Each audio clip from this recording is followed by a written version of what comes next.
Pemirsa, akibat membuka lahan perkebunan dengan cara membakar, membuat Ahmad Fadil, warga desa Air Cekdam, Kecamatan Rambang Dangku, Kabupaten Muara Enim diamankan petugas saat berada di lokasi. Pelaku saat ini masih dilakukan proses penyelidikan Satreskrim Polres Muara Enim atas apa yang dirinya buat. Berapa getah? Mendapatkan informasi dari masyarakat telah terjadi kebakaran lahan di kawasan perbatasan Desa Cekdam, Kecamatan Rambang Dangku dengan Desa Belimbing Jaya. Tim yang dipimpin langsung oleh Kanit Reskrim Polsek Rambang Dangku, Ibda Ahmad Bella, langsung mendatangi lokasi. Saat tiba di lokasi, api sedang menyala di lahan milik Ahmad Fadil. Fadil yang masih berada di lokasi saat diinterogasi mengaku dirinya yang melakukan pembakaran lahan tersebut. Tim langsung mengamankan pelaku dan dibawa ke Polsek untuk diproses lebih lanjut. Api berhasil dipadamkan setelah mendatangkan mobil pemadam kebakaran pemerintah setempat.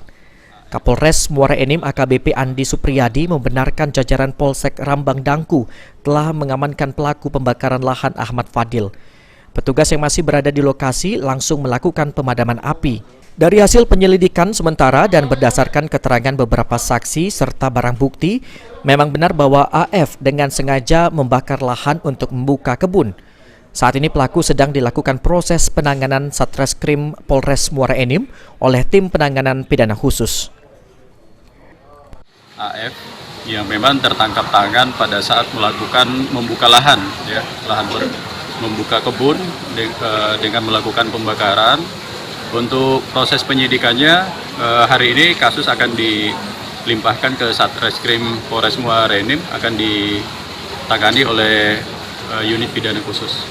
Ya, karena tertangkap tangan, ada jirigen, kemudian video tentang kebakaran, pada saat dia pegang obor juga pada saat membakar, kita sudah kantongi semua, jirigen, korek api, kemudian sisa-sisa arang pembakaran kita masih ada. Bahkan kita meminta bantuan pemadam kebakaran dari Pemda Muara Enim yang ditangani oleh Kecamatan Belimbing dan dari PT Pertamina Limau yang ada di wilayah hukum Polsek Rambang. Mardian Syah, PAL TV.